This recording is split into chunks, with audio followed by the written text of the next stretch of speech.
आदरणीय सभापति जी, सदन में किसान आंदोलन की भरपूर चर्चा हुई है। ज्यादा से ज्यादा समय जो बातें बताई गई वो आंदोलन के संबंध में बताई गई। किस बात को लेकर के आंदोलन है उस पर सब मौन रहे। आंदोलन कैसा है, आंदोलन के साथ क्या हो रहा है, ये सारी बातें बहुत बताई गई, उसका भी महत्व है। लेकिन जो मूलभूत बात है, अच्छा होता कि उसकी विस्तार से चर्चा होती। वैसे हमारे माननीय कृषि मंत्री जी ने बहुत ही अच्छे ढंग से कुछ सवाल भी पूछे हैं। उन सवालों के जवाब तो नहीं मिलेंगे, मुझे खातरी है, लेकिन उन्होंने बहुत ही अच्छे ढंग से इस विषय की इस सदन में चर्चा की है। मैं आदरणीय देवेगौड़ा जी का बहुत आभारी हूं कि उन्होंने इस पूरी चर्चा को एक गांधीर्य दिया और उन्होंने सरकार के जो अच्छे प्रयास है उसकी सराहना भी की, क्योंकि वो किसानों के लिए समर्पित रहे हैं जीवन भर, और उन्होंने इस सरकार के प्रयासों की सराहना भी की और उन्होंने अच्छे सुझाव भी दिए। मैं आदरणीय देवेगौड़ा जी का हृदय से आभार व्यक्त करता हूं।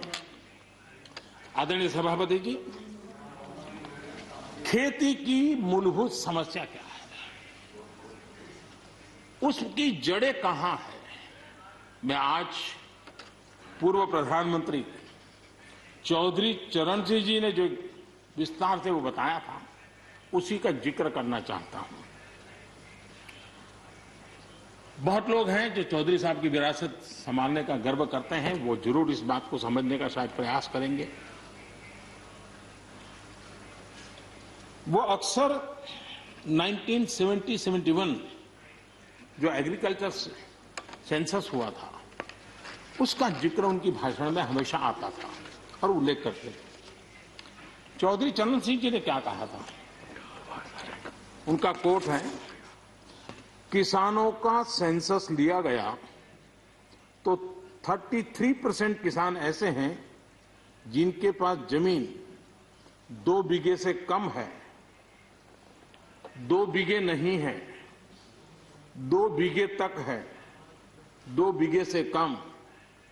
18% जो किसान कहलाते हैं उनके पास 2 बीघे से 4 बीघे जमीन है, यानी आधा हेक्टर से 1 हेक्टर, ये 51% किसान है। ये चाहे कितनी मेहनत करे, अपनी छोटी सी जमीन पर इनकी गुजर ईमानदारी से उसमें हो नहीं सकती।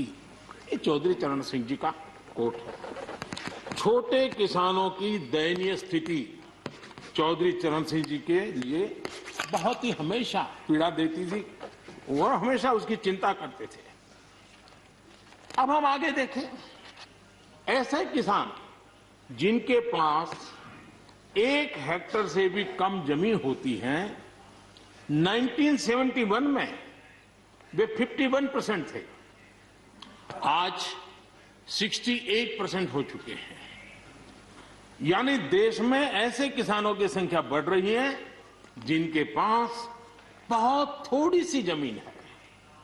आज लघु और सीमांत किसानों की मिलाएं तो 86% किसान, ज्यादा किसान के पास 2 हेक्टर से भी कम जमीन है, और ऐसे किसानों की संख्या 12 करोड़ है। क्या इन 12 करोड़ किसानों के प्रति हमारी कोई जिम्मेवारी नहीं है? क्या देश की कोई जिम्मेवारी नहीं है? क्या हमने कभी हमारी योजनाओं के केंद्र में इन 12 करोड़ किसानों को रखना पड़ेगा कि नहीं रखना पड़ेगा? ये सवाल का जवाब चौधरी चरण सिंह जी हमारे लिए छोड़ करके गए हैं। हमें जवाब को ढूंढना होगा। हमें चौधरी चरण सिंह जी को सच्ची श्रद्धांजलि देने के लिए भी, इस काम के लिए जिसको जो सूझे, जिसको मौका मिले, सबने करना होगा, तब जाकर के हम इन कर सकते हैं। अब पहले की सरकारों की सोच में छोटा किसान था क्या? अगर एक बार हम थोड़ा सोचेंगे तो ध्यान आएगा। मैं आलोचना के लिए नहीं कह रहा हूं, लेकिन हमने सचमुच में, हम सब ने सोचने की आवश्यकता है। जब हम चुनाव आते ही एक कार्यक्रम करते हैं कर्ज माफी। अब वो किसान का कार्यक्रम है कि वोट का कार्यक्रम है, वो तो हिंदुस्तान में हर कोई भली भांति जानता है।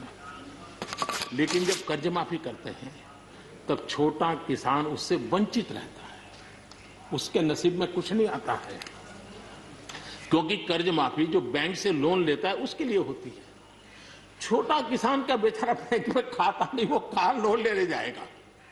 हमने छोटे किसान के लिए नहीं किया है, भले ही हमने राजनीति कर ली हो। 1-2 एकड़ जमीन वाले किसान जिसके पास बैंक का खाता भी नहीं है, न वो कर्ज लेता है, न कर्ज माफी का फायदा उसको मिलता है। उसी प्रकार से पहले की फसल बीमा योजना क्या थी? एक प्रकार से वो बीमा जो बैंक गारंटी के रूप में काम करता था, और वो भी छोटे किसान के लिए तो नसीब ही नहीं होता था। वो भी उन्हीं किसानों के लिए होता था जो बैंक से लोन लेता था और उसका इंश्योरेंस होता था, तो बैंक वालों को भी एक विश्वास हो जाता था, चल जाता था। आज 2 हेक्टेयर से कम कितने किसान हो गए जो बैंक से लोन? सिंचाई की सुविधा भी छोटे किसान के नसीब नहीं हुई। बड़े किसान तो बड़ा बड़ा पंप लगा देते थे, ट्यूबवेल कर देते थे, बिजली भी ले लेते थे और बिजली भी मुफ्त मिल जाती थी, उनका काम चल जाता था।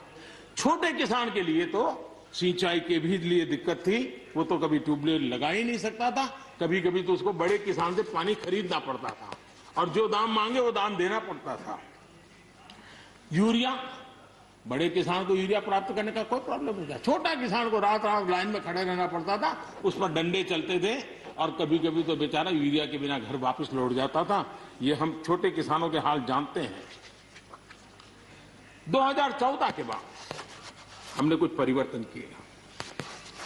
हमने फसल बीमा योजना का दायरा बढ़ा दिया ताकि किसान, छोटा किसान भी उसका फायदा ले सके, और बहुत मामूली रकम से ये काम शुरू किया। और पिछले 4-5 साल में फसल बीमा योजना के तहत 90,000 करोड़ रुपए, ये छोटी रकम नहीं है, 90,000 करोड़ रुपए उसके क्लेम किसानों को मिले। कर्ज माफी से भी आंकड़ा बड़ा हो जाता है। छोटा किसानों को किसान क्रेडिट कार्ड, हमारे यहाँ किसान क्रेडिट कार्ड हुए, लेकिन बड़े किसानों तक गए और वो बैंक से बहुत ही, कुछ तो राज्यों में 0% से ब्याज से उनको मिल जाते थे पैसे, और उनके कोई न कोई दो धंधा व्यापार होता था, पैसे वहां भी लग जाते थे। छोटे किसान के नसीब में ये नहीं था। हमने तय किया हिंदुस्तान के हर किसान को किसान क्रेडिट कार्ड देंगे। इतना ही नहीं, हमने उसका तो दायरा फिशरमैन तक भी बढ़ा दिया ताकि वो भी इसका फायदा उठा सके। और 2.25 करोड़ से ज्यादा किसानों तक ये किसान क्रेडिट का काम पहुंच चुका है, और बाकी भी राज्यों से आग्रह कर रहे हैं कि लगातार उसको आगे बढ़ाएं ताकि ज्यादा से ज्यादा किसान इसका लाभ उठा सके, और राज्यों की मदद जितनी ज्यादा मिलेगी उतना ज्यादा ये काम हो जाएगा। उसी प्रकार से हम एक योजना ले आए, प्रधानमंत्री सम्मान निधि योजना। सीधे किसान के खाते में, और ये गरीब किसान को जिसके पास कभी इस प्रकार की मदद नहीं पहुंची। 10 करोड़ ऐसे परिवार हैं जिनको इसका लाभ मिल गया। और अगर बंगाल में राजनीति आड़े न आती तो बंगाल के किसान भी अगर जुड़ गए होते तो ये आंकड़ा उससे भी ज्यादा होता, और अब तक 1,15,000 करोड़ रुपया इन किसानों के खाते में गया। ये गरीब छोटे किसान, उनके पास गया है।